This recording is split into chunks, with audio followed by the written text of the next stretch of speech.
আমি বিরক্ত হয়ে নিজের অতীত নিয়ে বসে বসে ভাবছিলাম, কি ভেবেছিলাম আর কি হয়ে গেল। সব দিক থেকেই আমাকে হতাশা ঘিরে ধরেছে। প্রতিদিনের ঝগড়াঝাটিতে আমি বিরক্ত হয়ে গিয়েছি। আমি ননদকে উঠানে হেঁটে বেড়াতে দেখে আমার রাতের ঘটনা মনে পড়ল, আর এটা মনে পড়তেই আমার চোখে জল এসে গেল। আমি আমার ননদের ছেলেকে আদর করতে শুরু করতেই আমার যা কটু শব্দে বলল, তুমি বাজা না হলে আজ তোমারও নিজের ছেলে মেয়ে থাকতো। এ কথা শুনে আমি রেগে গিয়ে বললাম, তোমাকে কে বলেছে আমি বাজা? আমার কথা শুনে সে আমাকে বলতে লাগলো, যার বিয়ের 6 বছর পরেও কোনো সন্তান হয় না সে বাজা নয়তো কি? তোমার বর ভালো এবং তোমাকে ভালোবাসে, সেই জন্য তোমাকে কখনো কিছু বলে না। কিন্তু আমি সব জানি, তুমি আমাদের কাছে লুকাচ্ছ, কিন্তু বেশি দিন লুকিয়ে রাখতে পারবে না। তোমার বরের মা আমি, তাকে আমি মানুষ করেছি। এভাবে চলতে থাকলে আমি তাকে এমন মেয়ের সাথে বিয়ে দেব যে তাকে সন্তান দিতে পারবে। জায়ের এসব কথা শুনে আমার চোখে জল এসে গেল। তাই আমি তাড়াতাড়ি আমার রুমে ঢুকে পড়ি। এখন যাই ঘটুক না কেন, আমাকে প্রমাণ করতেই হবে যে আমি বাজা না। আমি আমার এক ডাক্তার বান্ধবীকে ফোন করে জিজ্ঞেস করলাম, তুই কি আগামীকাল ফিরে আছিস? আমার কথা শুনে সে বলল, তুই ভালো আছিস তো? সে আমার খুব ভালো বন্ধু। আমি বললাম, হ্যাঁ ভালো আছি, কিন্তু আমাকে কিছু টেস্ট করাতে হবে। আমার কথা শুনে সে কয়েক মুহূর্ত চুপ থেকে তারপরে বলল, আমি তোকে আগেই সাবধান করেছিলাম, ওই মহিলাকে আমার ভালো লাগেনি। কেন তুই তোর স্বামীকে নিয়ে আলাদা বাড়িতে থাকছিস না? এসব ঝগড়াঝাটি থেকে বেঁচে যাবি। ওর কথা শুনে কিছুক্ষণ চুপ করে রইলাম। এখন ওকে কিভাবে বলবো যে এই বিষয়ে আগেই আমি আমার স্বামীর সাথে কথা বলেছি, কিন্তু সে কিছুতেই রাজি হয়নি। উল্টে আমাকে বলতো, তোমাদের ঝগড়াঝাটি তোমরা নিজেরাই মিটিয়ে নাও, এসবের মধ্যে আমাকে টেনো না। আমার কি অন্য কাজ নেই নাকি যে এই সব ফালতু জিনিসে মাথা গলাবো? তাই আমি আমার স্বামীকে কিছু বলাই ছেড়ে দিয়েছি, কারণ সে তার দাদা বৌদিকে ছেড়ে যেতে মোটেই প্রস্তুত না। আমি আমার বন্ধুকে সব কথা বললাম। সে আমার কথা শুনে চুপ হয়ে গেল এবং আমাকে আগামীকাল তার কাছে যেতে বলল। যাই হোক না কেন, আমাকে টেস্ট করাতেই হবে। কিছুক্ষণ পর আমার স্বামী বাড়িতে এসে উঠানে খেলতে থাকা বাচ্চাদের আদর করতে লাগলো। আমি আবারও চিন্তায় মগ্ন হয়ে ভাবছিলাম, আমি কেমন মেয়ে যে তার স্বামীকে সন্তানের সুখও দিতে পারলাম না। চোখ বেয়ে জল গড়িয়ে পড়তে লাগলো, আর আমি আমার ভবিষ্যৎ নিয়ে ভাবতে লাগলাম। জানি না আমার কি হবে। আমার স্বামী অন্য কাউকে বিয়ে করলে আমার কি হবে, কোথায় যাব? আমি আমার স্বামীকে খুব ভালোবাসি, কোনো অবস্থাতেই তাকে শেয়ার করতে পারবো না। কিছুক্ষণ পর আমার স্বামী রুমে এলো। কান্নার কারণে আমার চোখ লাল হয়েছিল। সে চিন্তিত হয়ে কি হয়েছে জিজ্ঞেস করতেই আমি ফুপিয়ে ফুপিয়ে কাঁদতে লাগলাম, আর আমাকে যা যা বলেছে তাই বললাম। সে কিভাবে তোমার বোনের সামনে আমাকে নিয়ে বাজে রসিকতা করে। কি যে করি, আমি বাড়িতে এসে একটু বিশ্রাম করব কি, আসার সাথে সাথে তোমাদের ঝামেলা শুরু হয়ে যায়। আমি আগেও বলেছি, এই সব বিষয়ে আমাকে জড়াবে না। বৌদি যদি কিছু বলেও থাকে, তুমি তার কথা মেনে নেবে, কারণ সে তোমার চেয়ে বড়। যদি সে ভুল করেও থাকে, তাহলেও তার সাথে তর্ক করো না। মায়ের মৃত্যুর পর তিনিই আমাকে মানুষ করেছেন। এখন আমি গিয়ে যদি তাকে কোনো প্রশ্ন করি, তাহলে তিনি কতটা দুঃখ পাবেন। যাকে সে ছেলের মতো খাইয়ে পরিয়ে মানুষ করেছেন, সেই আজ বউয়ের হয়ে তাকে প্রশ্ন করতে এসেছে। স্বামীর কথা শুনে আমি চুপ করে শুয়ে পড়লাম। সে আমার সাথে অনেকক্ষণ কথা বলতে লাগলো, কিন্তু আমি তার কোনো কথার জবাব দেইনি। আমি তাকে অনুভব করাতে চেয়েছিলাম যে আমি ঘুমিয়ে গেছি, যদিও সে জানতো আমি জেগে আছি। সকালে আমি ওঠার আগেই সে অফিসে চলে গেছে। সকালে তার সাথে কথা বলতে হতো যে আমি চেক আপ করাতে যাচ্ছি, কিন্তু আমি ওঠার আগেই সে অফিসে চলে গেছে। আমি যখন ঘুম থেকে উঠি, তখন আমার যা রান্নাঘরে ছিল। আমাকে দেখা মাত্রই শুরু করে দিলেন, চোখ খুলেছে মহারানীর, এটা তোমার বাবার বাড়ি না শ্বশুর বাড়ি। তোমার মা এখানে নেই যে তোমার ভাই ফরমাস খাটবে। আমি জায়ের কথায় ধ্যান দিলাম না। আমাকে 9টায় চেক আপ করাতে যেতে হবে। এখন প্রায় 8টা বাজে, তাই তাড়াতাড়ি রেডি হতে শুরু করলাম। আমার যা জিজ্ঞেস করলেন আমি কোথায় যাচ্ছি, আমি তার কথার কোনো উত্তর দিলাম না। এতে সে রেগে আগুন হয়ে গেল। আমি 9টা বাজার 10 মিনিট আগে হাসপাতালে পৌঁছালাম এবং আমার বন্ধু আগে থেকেই সেখানে আমার জন্য অপেক্ষা করছিল। ওকে দেখে আমার চোখে জল এসে গেল। আমার চোখের জল দেখে ও বলল, আমি ভেবেছিলাম তোরা সন্তান না নিয়ে আরও কিছুদিন ফ্রিভাবে জীবন কাটাতে চাস। তোরা তো একে অপরকে ভালোবেসে বিয়ে করেছিলি। ভালোবাসা শব্দটা বিরক্তি নিয়ে আস্তে আস্তে বললাম, আর অতীতে হারিয়ে গেলাম। আমার নাম অর্পিতা, বাবা মায়ের একমাত্র সন্তান। বাবা একটা স্কুলের শিক্ষক ছিলেন আর মা ছিলেন একজন গৃহিণী। বাবার উপার্জনে আমরা ভালোই ছিলাম। আমি মায়ের কাছ থেকে ঘরের কাজ শিখেছি, কিন্তু আমার পড়াশোনার খুব শখ ছিল। একদিন আমি বাবাকে এই কথা বললাম যে আমার আরও পড়াশোনা করার ইচ্ছা। আমার মুখ থেকে বের হওয়ার আগেই আমার বাবা আমার ইচ্ছা পূরণ করতেন, সেটা তার সামর্থ্যে কুলাক বা না কুলাক। এবারও তিনি আমাকে একটা ভালো কলেজে ভর্তি করিয়ে দেন। আমি আমাদের পরিবারের প্রথম মেয়ে যে কলেজে গিয়েছে। পরিবারের সবাই এই নিয়ে অনেক হইচই করে। বাবাকে বলে মেয়ে হাতছাড়া হয়ে যাবে, নষ্ট হয়ে যাবে। কিন্তু বাবার আমার উপর আস্থা ছিল। কারো কথা না শুনে তিনি আমাকে কলেজে ভর্তি করিয়ে দেন। বাবা ছোটবেলায় তার বন্ধুর ছেলের সাথে আমার বিয়ে ঠিক করে রেখেছিলেন, কিন্তু আমি তাকে পছন্দ করতাম না। লোফার এবং বাটপার হিসাবে এলাকায় তার খ্যাতি ছিল। কলেজে আমার অনেক বন্ধু তৈরি হয়েছিল, কারণ প্রথমত আমি খুব হাসি খুশি এবং দ্বিতীয়ত আমি বুদ্ধিমান ছিলাম। কলেজের সকল শিক্ষক আমার প্রশংসা করতেন এবং অন্যদের কাছে উদাহরণ দেওয়ার সময় আমার কথা উল্লেখ করতেন। কিন্তু একটা মেয়ে কেন যে আমাকে হিংসা করত তা বুঝতে পারতাম না। আমি ওর কি ক্ষতি করেছি কি জানি। 2-3 বার ওর সাথে কথা বলার চেষ্টা করি, কিন্তু আমার প্রতি ওর ব্যবহার খুব খারাপ। ওর ব্যবহারে আমার মনে হতে লাগলো মেয়েটা হয়তো আমাকে পছন্দ করে না। সে সবসময় আপ্রাণ চেষ্টা করত কোনো না কোনো শিক্ষককে দিয়ে আমাকে অপমানিত করার, কিন্তু আমি সবসময় বেঁচে যেতাম। এখন তো আমি ওর থেকে দূরে দূরে থাকার চেষ্টা করতাম। একদিন আমার এক বান্ধবী এসে আমাকে বলল যে সন্ধ্যা তোর নামে সব জায়গায় বদনাম করছে। তার কথা শুনে আমি ভয় পেয়ে গেলাম। পরে জানতে পারলাম সে আমার লোফার বাগদত্তার নাম আমার সাথে জুড়ে দিয়ে উল্টো পাল্টা কথা রটাচ্ছে। তার কথা শুনে আমি কাঁদতে কাঁদতে প্রিন্সিপালের অফিসে গিয়ে তাকে সব খুলে বললাম। তারপরে সন্ধ্যা সবার সামনে আমার কাছে ক্ষমা চেয়ে নিল। তারপরে আমার সাথে বন্ধুত্ব করে নিল। আমি জানতাম না সে দুমুখো সাপ, আমার চিরশত্রুও। সে আমার বাড়িতে আসা যাওয়া শুরু করে। একদিন সে আমার ঘর থেকে বের হচ্ছিল যখন আমার বাগদত্তা ঘরে ঢুকছিল। আমার বাগদত্তা একজন লোফার, কিন্তু সে খুব হ্যান্ডসাম ছিল। আমাদের ফ্যামিলিতে মেয়েদের 20 বছর বয়স হলেই বিয়ে দেওয়ার রেওয়াজ ছিল। এখন আমার বয়স 18 বছর। আমি জানতাম যে 2 বছর পরেই আমার বিয়ে হবে। আমি চাইছিলাম এমন কিছু ঘটুক যাতে আমার বিয়ে ভেঙে যায় এবং আমি আরও পড়াশোনা করতে পারি, কারণ আমি পড়াশোনায় খুব ভালো ছিলাম এবং আমি আত্মবিশ্বাসী ছিলাম যে আমি স্কলারশিপ পাব। শুধু আমার বাবা মায়ের অনুমতি দরকার, কিন্তু অনুমতি চাইতে ভয় পাচ্ছিলাম। পরের দিন আমার ভাবি শাশুড়ি আমাদের বাড়িতে এসেছিলেন এবং তিনি আমাদের বিয়ের কথা বারবার বলতে শুরু করেন। আমি তার কথা শুনে খুব বিরক্ত হয়ে যাচ্ছিলাম। তার ছেলের প্রতি আমার বিন্দুমাত্র আগ্রহ ছিল না। কিন্তু একটা জিনিস আমি আজকাল লক্ষ্য করছি, তা হলো আমার বাগদত্তা আমার পিছন পিছন ঘোরা বন্ধ করে দিয়েছে। এটা আমাকে একটু অবাক করে, কিন্তু আমি খুব খুশি। আমি ভেবেছিলাম হয়তো তার কিছুটা উন্নতি হয়েছে, কিন্তু ব্যাপারটা ছিল অন্যরকম। একদিন আমি আমার ভাবি শ্বশুর বাড়িতে গিয়েছিলাম। তাদের বাড়িতে আমাদের যাওয়া আসা ছিল, কারণ বাবার সাথে তাদের খুব ভালো বন্ধুত্ব ছিল এবং আমিও মাঝে মাঝে তাদের বাড়িতে যেতাম। আর আমার বাগদত্তাও আমাদের বাড়িতে আসা যাওয়া করত। সেদিনও আমি আমার ভাবি শাশুড়িকে কিছু জিনিস দিতে গিয়েছিলাম। দেখলাম আমার বাগদত্তা ছাদে বসে ফোনে কারো সাথে কথা বলছে। তার মুখে হালকা হাসি ফুটে উঠেছে। আমাকে দেখে কোনো রেসপন্স না দিয়ে আবার ফোনে ব্যস্ত হয়ে পড়ল। তার আচরণ দেখে খুব হাসি পেল। তারপরে আমি আমার শাশুড়িকে জিনিস দিয়ে বাড়ি ফিরে আসি। 2-1 দিন পর আবার শ্বশুর বাড়িতে গেলাম। আমি বাড়িতে ঢুকতেও পারিনি, এমন সময় আমার বাগদত্তা চিৎকার করে বলছিল যে আমি কোনো অবস্থাতেই অর্পিতাকে বিয়ে করব না, আমি অন্য কাউকে ভালোবাসি। আমার শাশুড়ি তাকে বলছিলেন, তোর কি মাথা খারাপ হয়ে গেছে? আগে তো তুই সব সময় ওর নাম নিতি, আর এখন কি হয়েছে যে তুই তাকে অপছন্দ করছিস? আমার বাগদত্তা বলল, ও সব সময় আমার সাথে অভদ্রভাবে কথা বলে এবং কিছু জিজ্ঞেস করলে সরাসরি উত্তর দেয় না। আর আমি এমন বউ মোটেও চাই না। আমি এমন একটা বউ চাই যে আমার কথা শুনবে এবং আমার সাথে সুন্দর করে কথা বলবে। ওর কথা শুনে আমার মুখ হা হয়ে গেল। আমার শাশুড়ি ওকে বোঝাতে শুরু করলো, কিন্তু ও কিছুই শুনতে চাইছিল না। আমি শুধু শুনতে চেয়েছিলাম যে সে কে, যার পিছনে ও পাগল হয়ে আছে। তখনই আমার এই ইচ্ছেটাও পূরণ হলো। আমার শাশুড়ি আমার বাগদত্তাকে জিজ্ঞেস করলেন, সে কে? তার কথা শুনে আমার মাথায় যেন আকাশ ভেঙে পড়েছে।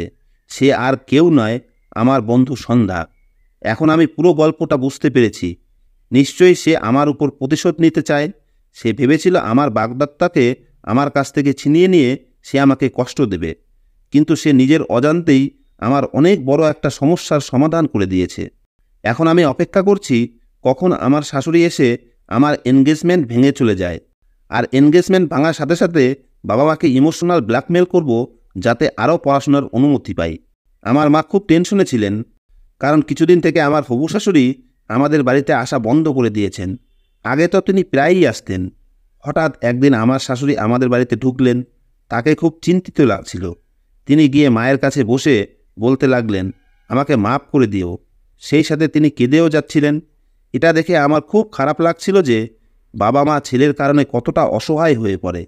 ছেলে মেয়ে বাবা মাকে দিয়ে কি কি সব করায়। তারপরে তিনি মাকে সমস্ত কিছু খুলে বললেন যে আমার ছেলে অর্পিতাকে বিয়ে করতে রাজি হচ্ছে না। সে অন্য কোনো মেয়েকে ভালোবাসে। জানি না মেয়েটি কে, আমি তো তার নামও প্রথমবার শুনেছি। তখন আমি আমার শাশুড়িকে বললাম যে সে আমার কলেজে পড়ে। আমার কথা শুনে তিনি অবাক হয়ে বললেন, তুমি কিভাবে জানো? আমি তাকে বললাম যে আমি সব কিছু শুনেছি। এই কথা শুনে আমার বাবা খুব রেগে গেলেন, কিন্তু তিনি কীই বা করতে পারেন? ছেলেই যখন রাজি না, তখন আমরা আর কি করতে পারি? শহরে আমাদের একটা বাড়িও ছিল। আমি বাবাকে জোর দিয়েছিলাম যে আমরা শহরে যাই। বাবা আমার অনুরোধে রাজি হন। আমরা শহরে আসার পর আমার মা একটি সেলাই সেন্টার খুলেছিল, যা ভালোই চলছিল এবং আমাদের অবস্থাও ভালো হয়ে গেছিল। আমি মাকে বললাম যে আমি আরও পড়াশোনা করতে চাই। কয়েকবার অনুরোধের পর আমাকে পড়াশোনা করতে দিতে রাজি হয়ে যান। ইউনিভার্সিটির জীবন স্বপ্নের চেয়েও সুন্দর ছিল।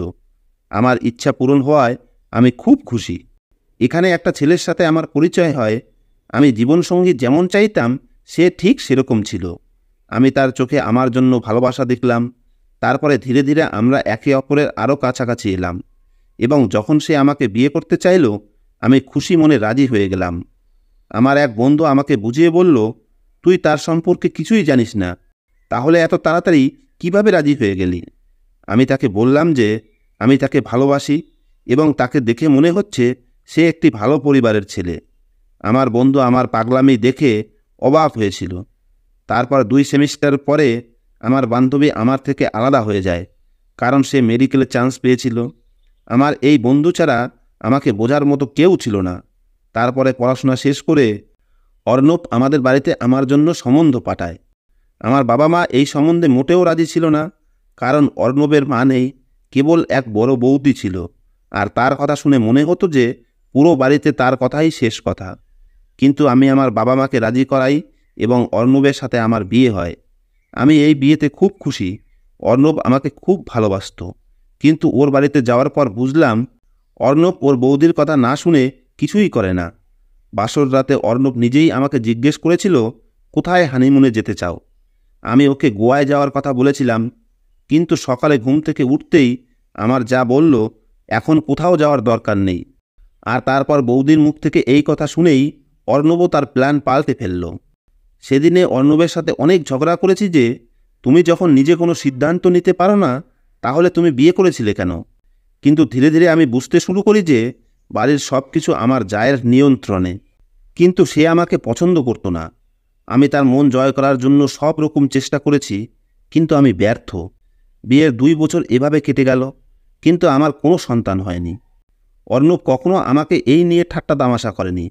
উল্টে অর্ণব বলতো, এই আমাদের নিজেদের মতো ফ্রি কাটানোর সময়, এত তাড়াতাড়ি সন্তান নেওয়া উচিত নয়। কিন্তু আমার যা উঠতে বসতে আমাকে কথা শোনাতে শুরু করে যে আমি বন্ধ্যা হওয়ার কারণে এখনও আমার সন্তান হয়নি। আজ আমাদের বিয়ের 6 বছর হয়ে গেছে, এখনও আমাদের সন্তান হয়নি।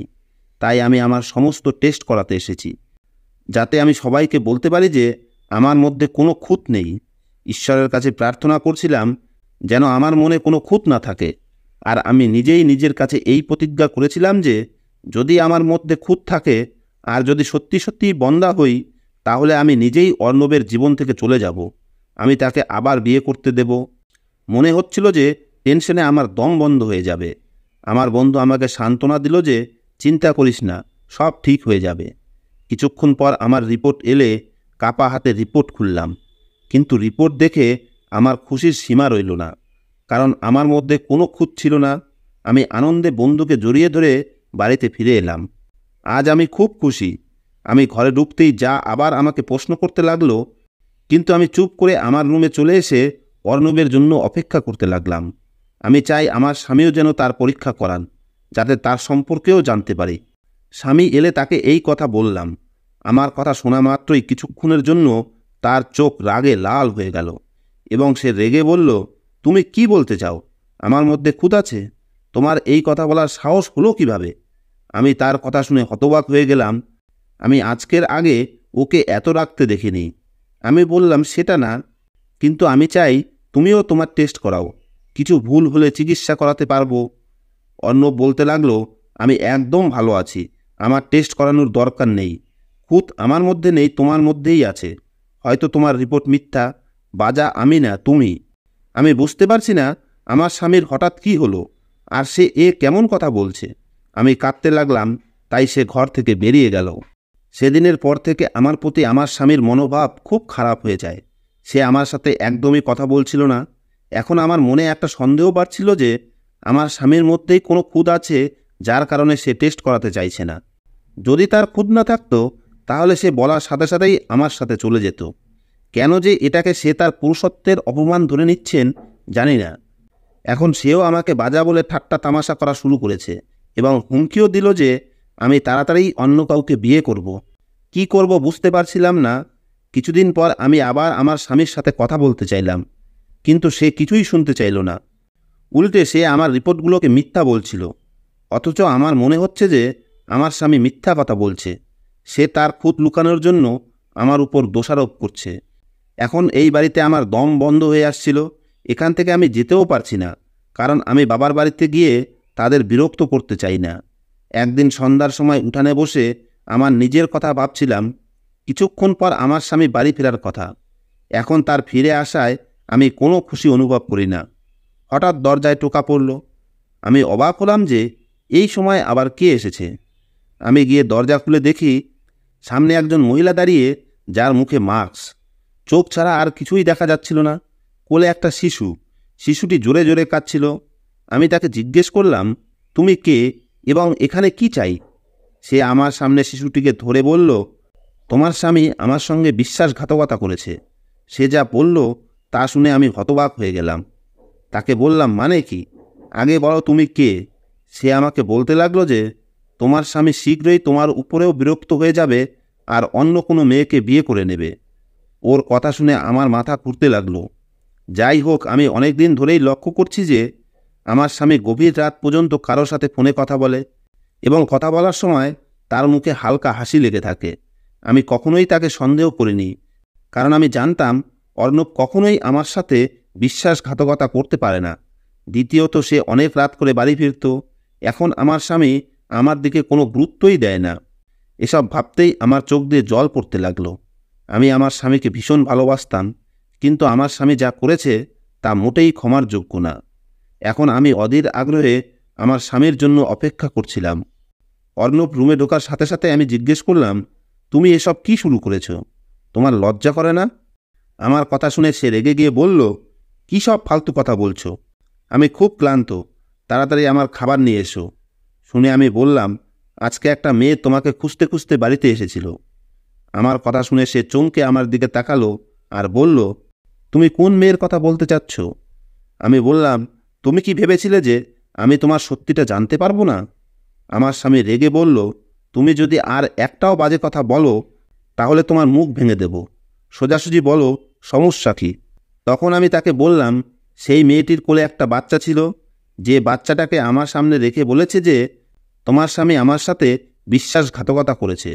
নিশ্চয়ই সে তোমার বান্ধবী এবং সেই শিশুটিও তোমার। এই কথা বলার সাথে সাথে আমার স্বামী আমার মুখে থাপ্পড় মেরে বলল, এরপরে যদি তুমি আর একটাও বাজে কথা বলো তাহলে এক্ষুনি তোমাকে আমি বাড়ি থেকে তাড়িয়ে দেব। এই কথা শুনে আমার মনটা কেঁপে উঠল। এরপর আমার স্বামী আর আমি একে অপরের সাথে সম্পূর্ণরূপে কথা বলা বন্ধ করে দিলাম। একসাথে থেকেও আমরা একে অপরের বিষয়ে মাথা গলাতাম না। একদিন আমার শরীর খুব খারাপ হলো। পেটে এত ব্যথা করছিল যে আমি সহ্য করতে পারছিলাম না। আমার স্বামী আমাকে ডাক্তারের কাছে নিয়ে গেল। ডাক্তার আমার চেক আপ করে বললেন যে আপনার স্ত্রীর কিছু টেস্ট করার পরেই বলতে পারবো সমস্যা কী। ডাক্তার সমস্ত টেস্ট করিয়ে যে কথাটি বললেন তা শুনে মনে হলো আমার মাথায় যেন আকাশ ভেঙে পড়েছে। ডাক্তার আমাকে বললেন কেউ আপনাকে বাচ্চা না হওয়ার ওষুধ দিচ্ছে যাতে আপনার সন্তান না হয়। আমার প্রথম সন্দেহটা আমার জায়ের দিকে গেল। আমি ডাক্তারকে বলেছিলাম আমার স্বামীকে এই বিষয়ে কিছু না বলতে। তাই ডাক্তার আমার স্বামীকে বলেছেন যে খালি পেটে থাকার কারণে আমার পেটে ব্যথা হয়েছিল। এখন আমি আমার জায়ের তৈরি খাবার খাওয়া বন্ধ করে দিয়েছি। একদিন আমি আমার জাকে দুধে কিছু মেশাতে দেখেছি, যা আমার সন্দেহকে আরও পোক্ত করে। একদিন আমার বাবা মা আমাকে আর আমার স্বামীকে নিমন্ত্রণ করেছে। নিমন্ত্রণ রক্ষা করে যখন অর্ণব আর আমি ঘরে ঢুকলাম, তখন আমার জায়ের গলার আওয়াজ আমাদের কানে পৌঁছালো। তিনি কোনো মেয়ের সাথে কথা বলছেন, যার পিঠ আমাদের দিকে থাকায় তার মুখ দেখতে পাচ্ছি না। সে বলছিল, চিন্তা করো না, আমি খুব তাড়াতাড়ি অর্পিতাকে আমাদের পথ থেকে সরিয়ে দেব আর তোমার বিয়ে অর্ণবের সাথে দেব।